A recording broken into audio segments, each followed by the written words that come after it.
1. எண்ணம் உணர்வு சுழற்சி.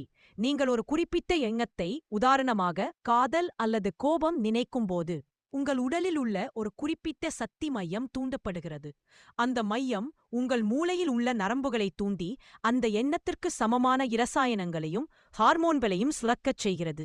இந்த இரசாயனங்கள் உங்கள் உடலில் ஒரு குறிப்பிட்ட உணர்வை உருவாக்குகின்றன.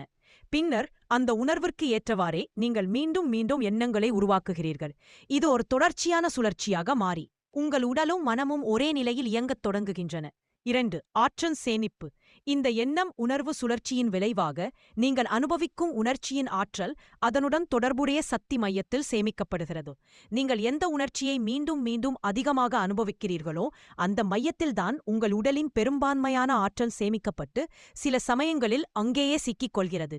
படத்தில் குறிப்பிட்ட சில உணர்ச்சிகள் எந்தெந்த சக்தி மையங்களில் ஆற்றலை தேங்கச் செய்யும் என்று குறிப்பிடப்பட்டுள்ளது.